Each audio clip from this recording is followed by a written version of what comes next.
and entertainment. I'm Deborah Gilbert, your host, and again, as always, thanks so much for being here today. I greatly appreciate it. I hope you enjoy the show. Well, we're going to highlight the Saybrook Stage Company, which is based in Old Saybrook, Connecticut, and Terri Corigliano, the founder and producer, is my guest today. And Terri, so nice to have you today. Thank you so much. Thank you so much for having us I'm here. so glad you came to the studio. This is wonderful meeting you in person. Oh yeah, this is exactly. Everyone has to be, online instead. That's so, right. Right. That's exactly. Right. Well, the viewer's important, as I know your audience members are important to you. Let's tell them about yourself. Take us back. Tell us about your background. Let us get to know you. Well, basically, I started, acting when I was young. Certainly probably back in kindergarten, as far as I know. So I've been acting forever. And what happened is I just, through the years, I found different creative outlets, and all the way through law school, and I made my way finally to the Cape to do this. And I really, instead of practicing law, what happened when my children were little, I stayed home and raised them, and I got into teaching. So I've been teaching for the past 30 years. And really, I just enjoy teaching so much. I just left Quinnipiac University after teaching about 12 years there, public speaking and media law and media history. And it's just really been fulfilling for me. Now, the Saybrook Stage Company, you are an actor on stage with the theater company. Did you think as you were growing up and into adulthood that you would stay as a performer?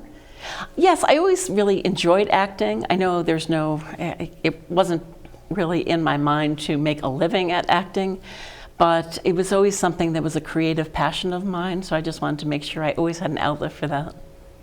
Now tell me about law. I mean, where is the law and public speaking coming from? If you had the performing arts part of it, where did that aspect come from? Well, I think probably after being an art major in college and an English minor, I realized that there was really no money in the arts, and so I went off to law school have a profession to fall back on. And I practiced law for a couple of years, but as I said, when my children were young, I was more involved in their lives, and then I really went into the teaching end of it in the evening and teaching paralegals.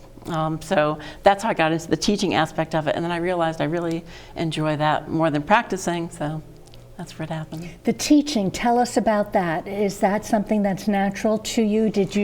You didn't have any schooling for it, you just kind of fell into it? Exactly, I just fell into it. I think, when you have a passion for something, that's what, it was all about for me. Once I felt that and really helping people, bring out their talents, it was wonderful. You have left teaching? You're not a Quinnipiac anymore? No, I haven't. I ended Quinnipiac right before the pandemic. I had decided to focus a little bit more on my voiceover career and also doing some writing projects, and just in time as COVID hit. So, and then, we're focusing certainly on the Saybrook Stage Company now too. Well, let's talk about that. Right. Tell us what the Saybrook Stage Company is all about, because there might be some viewers that don't know about you. Sure. Well, the Saybrook Stage Company, we founded it at the Cate. I actually started off as a volunteer at the Cate when it first opened up, and I realized it was something I wanted to do. Always wanted to start a theater company in the back of my mind, and I thought it was the perfect venue to do that. And so we just started with a production of Our Town with the two ladders right there and the two dining room tables, very simple set, and we've grown from there. What is it all about? Does it represent just Saybrook? I mean, do you have an audience that comes from Boston or New York? I mean, do people know about you? They do, I think. We have people come from all over. I mean, we've had people from the city and, Hartford, Boston, all over and thanks to social media, certainly we can advertise wherever we want, and it's really been quite an experience when people come up to us after the shows and say where they're from and say how they heard about us, because our audiences have been growing steadily for the past 12 years, and we're very thankful and very grateful to all the people who help us out. I mean, I think really, although, we are the Saybrook Stage Company itself, the people behind it are really what make it. We have local people like the Ginty Group, donating, building space and, set building space to us. We have the Westbrook Ambulance Company, rehearsal space. It's just incredible what people will do, and the merchants who put up our signs, as we bring around posters to help advertise. So it really is just a community effort, and the people who have come out and supported us over the years are absolutely wonderful.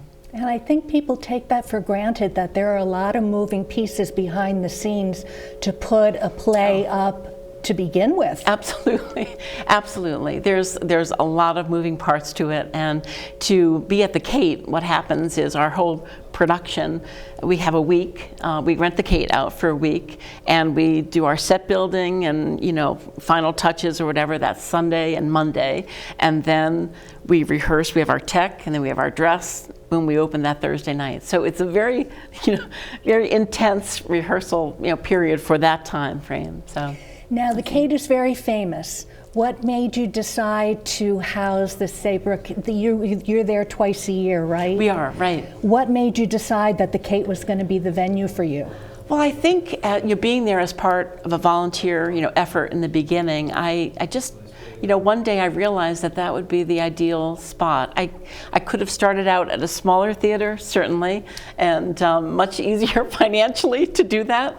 But I really wanted a feeling of being in a home theater and being a part of something greater. And you can't get much better than the Kate. So. You can't. You know what? You've been kind enough to bring us some video clips. So why don't we play? We're going to do 2 before the break and 3 after the break. So why don't we play them, and then after each one, why don't you tell us what we've seen? Sure. Okay? Okay. Right. Sounds good. If we can roll the first video, that would be great.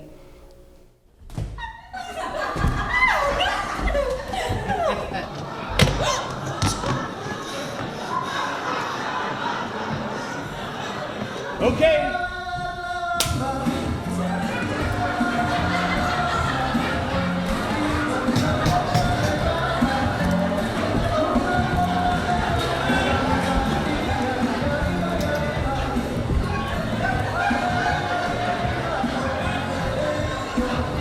Somebody please shut that thing off. Will somebody please shut that damn thing off now? Right on, Cool Breeze. That's jive talk, Ethel. Goodbye, woman. Wait a minute. Where's my chair? I can't fish without my chair. It's out back, by the picnic table. What's it doing there? You were sitting on it yesterday. Oh. While you watched me clean the fish. Oh, is he making you clean those stupid fish? Yup. That's right, Ethel. He cleans the stupid ones, and I clean the smart ones. Fortunately, the smart ones are too smart to get caught. That's why they're in school. It's really very nice of you. I told you, I'm a very nice person. Ce soir.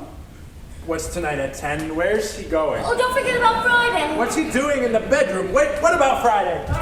Hello, operator? That nut just went out the window! Oh, yes, I'm calling West Orange, New Jersey. Corey, did you hear what I said? There's an old nut out on our ledge! 917-624-6462. Who are you calling? My mother. On Friday, she's going to have dinner with that old nut. Yes, hello, Jessie. Could you have your mother call me just as soon as she gets in? Hello? Is this Paradise, Maine? Hello? Hello, Ethel. How are you? Fine, thank you. How are you? Couldn't be better. Good. We weren't sure you'd still be there. Oh, yes, we're just leaving. Well, you drive safely. Thank you. Who is it? I have no idea. Well, goodbye, Mrs. Chumley. Oh, my regards to you and anybody else you happen to run into.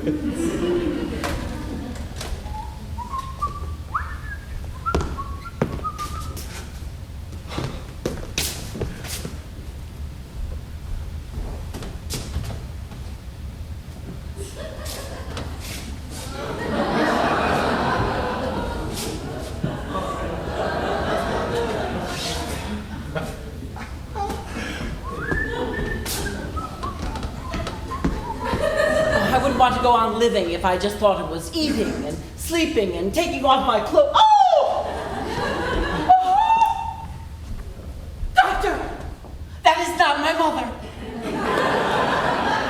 I am glad to hear that. You swine! Oh! That'll teach you! William! That'll teach you! Hello? Hello? Oh, get on the floor, darling. Darling, what's the matter? Well, no gunshots yet, but... I warn you, if you get up, I'll hit you again, Phillips. What the hell is that for? William, are you all right? Darling, are you all right? I'm all right. I'm all right. I'm the only one in this house that is all right.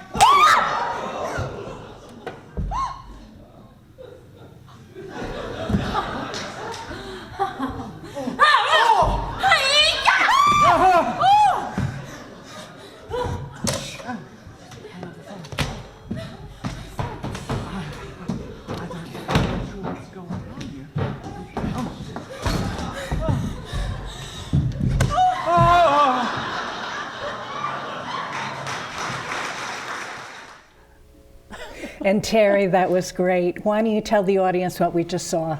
Well, those were just a couple of clips from the comedic pieces that we've done, and most of our shows are on the comedy side. We do a number of different things over the years, because we find that people really enjoy the comedies more than the more serious pieces. But we have a sort of a format where in January, our winter shows, sometimes we'll do something a little bit more dramatic or something different for our audience. So those are just a couple of the clips that of past shows that show a little bit about what we do. Okay, let's look at video number 2, comedic pieces or dramatic, your January plays drama. So let's take a look at video 2. Okay, if we can roll that, thank you. In the truck, riding along, drinking wild turkey, passing the bottle back and forth, when Bill has to go to the job. We stop, he gets off, trots to the bushes, and... Oh my God! Mine! No! No, Bill, no! Let me go! No, Bill, give me that! No, he can't! No!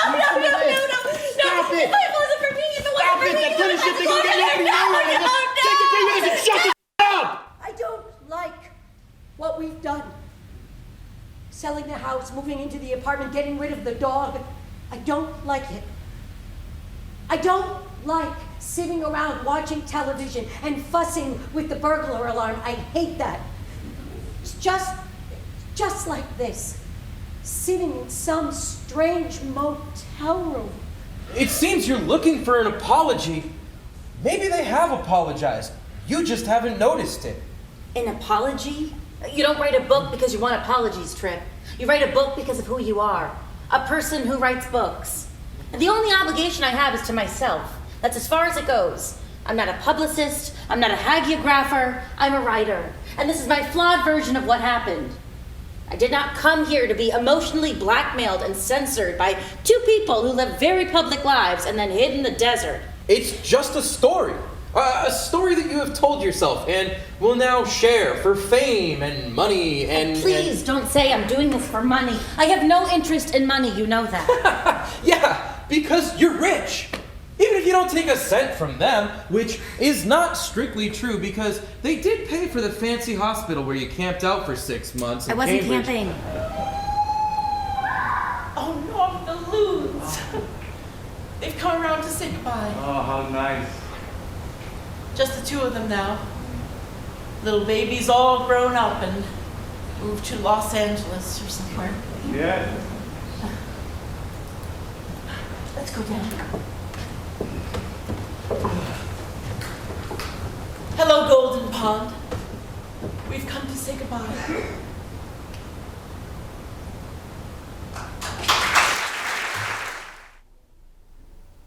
Well, you've been tuned in to Arts Entertainment. We're going to take a break. We'll be right back.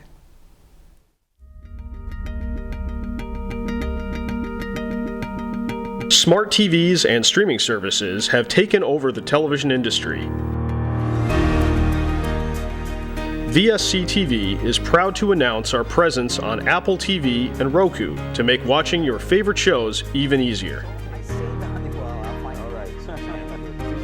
You can access this service by downloading the Cablecast ScreenWeave app. Then choose Valley Shore Community TV from the list of channels. Select VSC TV Live to watch our channel in full HD. Or pick a show from our on-demand video library.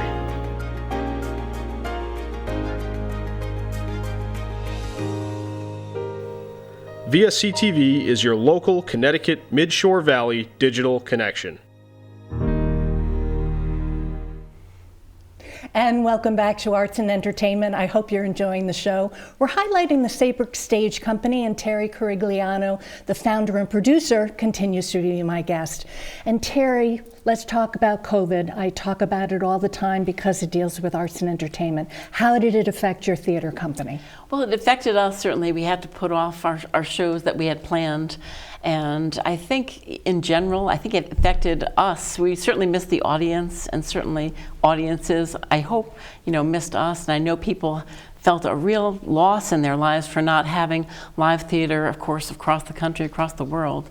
But I think what happened is when we had to kind of step back and figure out exactly what we were going to do with the productions that we had lined up, it was kind of a challenge to do, and certainly in this January we got shut down again for Heaven Can Wait. So we will be producing that in July, which is great. And then we have another fundraiser for the Kate in April. That's a good question. Let's talk about your calendar. What does 2022 look like? 23, 24? Have you thought about it? What's this year look like? Okay. This year, well, basically we have a show coming up April 1st through the 3rd, and it's an encore performance of the production we did last year at the Kate in July. And we ran a fundraising performance of Love, Loss, and What I Wore by Nora Ephron, and it was just wonderful, and it sold out for 5 shows, and we raised just about $25,000 for the Kate, which was really exciting, and we could give back to them, which was wonderful. So we have an encore performance of that we put in place because we were shut down in January, and it just was impossible to do with a large cast show. But then we have Heaven Can Wait coming up finally in July, which we're so excited to produce, and it should be a lot of fun. Your selection of plays, how do you go about doing that? Do you think about it? Do you get a suggestion? How do you find what you want to do? Well, for Heaven Can Wait, actually, it was interesting because when we were originally supposed to do it, I thought it was just a good piece, and it was fun and had a big set kind of to it with the fog rolling off the stage from heaven, and actors being in the audience and things like that. And then what happened when we got shut down and we're going to produce it again this summer, instead this summer. When it first came out, Heaven Can Wait, it was to kind of cheer up the audience after World War II, when they were really at a point where they were worried and nervous about the future and really kind of facing their own mortality. And I thought, how great after COVID to have this production come in when people are nervous and we're just kind of getting over this incredible thing that's happened to our society. It's kind of interesting that we're having that, in July. And so I think it's a feel-good piece that I think people will really, really enjoy. But the one we have coming up in April, The Love, Loss, and What I Wore, I had seen that years ago, and it's a little bit different format than we usually do, which is 5 women staged, on 5 different, stools, and with their scripts. It ran off Broadway for years with Tyne Daly and Samantha Bee, and big hit. And so when we couldn't do the large-scale production last July because of COVID, I thought this is the perfect time to do a piece like that, and then give all the money back to the Kate. We don't have the big set and things like that. It was wonderful. So it was terrific, and we sold out all 5 performances over one weekend. It was amazing. Tell us about the website. I don't want to forget about that. What will the viewer find when they visit it? Oh, well, on our website we have all our past shows and current productions, audition notices, and things like that. So it's www.saybrooksstage.org. So. Great. Well, listen, why don't we take a moment and show video 3, and you can tell us what you want to tell us about what we're seeing. Okay. Okay. If we can roll that, that would be great. Oh, Corey, I'm so excited for you. It's not exactly what you pictured, is it, Mother? Well, it is unusual, like you. I remember when you were a little girl, you used to say you wanted to live on the moon. I thought you were joking. What about Paul? Is he happy with all this? He's happy with me. I think it's the same thing. Why? I worry about you too. You're so impulsive. You jump into life. Paul's like me. He looks first. My throat's a little dry. Maybe if I finish my martini first. No, that will never do. The temperature of Nietzsche is very important. It must be now. In 5 minutes we throw it away. Well, I wouldn't want to do that. Don't pop it. I beg your pardon? If you nibble at Nietzsche, it tastes bitter. You have to pop it. You see? Oh, yes.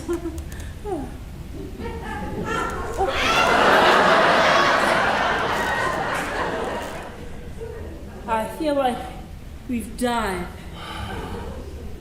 and gone to heaven, except we had to climb up. Struck down in the prime of life. It's funny. I don't really feel sick. Just kind of numb.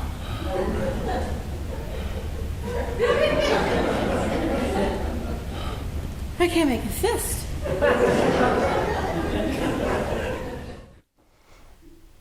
And Terri, that was great. Why don't you tell us what we just saw? This is one of my favorite pieces, and anytime I can share the stage with my daughter Mary, it's a wonderful experience. But Barefoot in the Park was just one of my favorite pieces to do.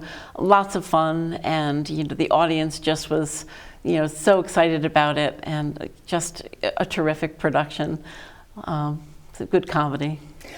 Your daughter Mary, she is an actress and she performs with you. What's that like? She is, yes. Actually, when we started out in Our Town, she was 18 and she played Emily Webb.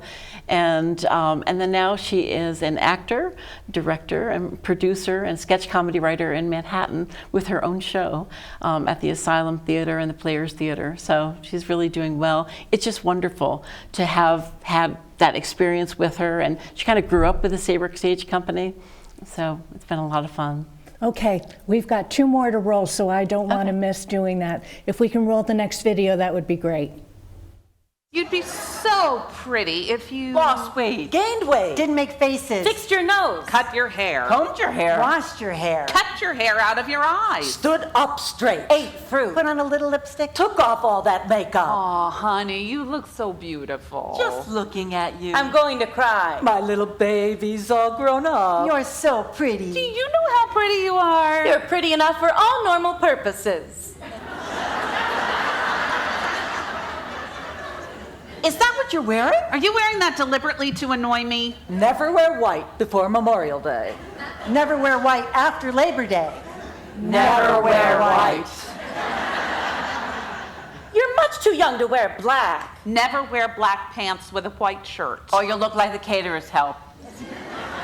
Never wear velvet. Before Rosh Hashanah. What did you do to your hair? Is that a tattoo? If you wear that, You'll be sent home for breaking the dress code. Take that off. you look like a You look like a you look like a gypsy. You look like a bag lady. You look like a waitress in a Hungarian restaurant.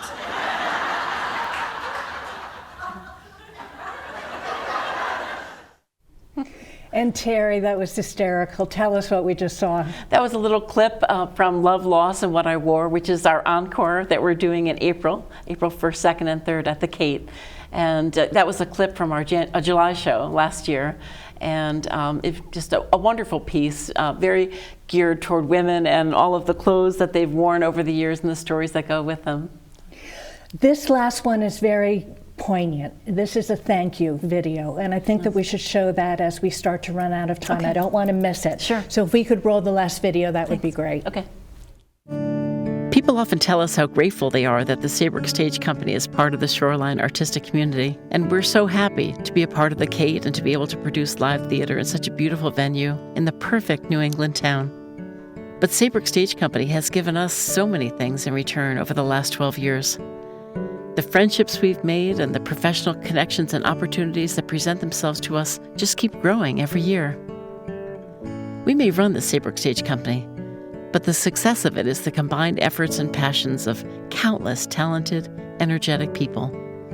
There's the actors, of course, but the people behind the scenes also put in hours of work that make it all happen.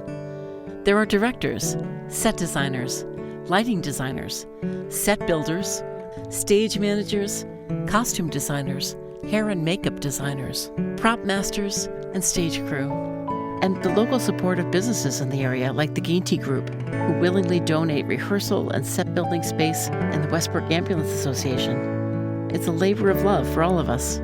It's not always easy, but the rewards are something I never could have imagined when we produced Our Town all those years ago. We're so grateful to Brett Elliott and all the people at the Cape for their constant support of all we do. Each time we move into the Cape to build a set for a new show, there is such a warm feeling of community.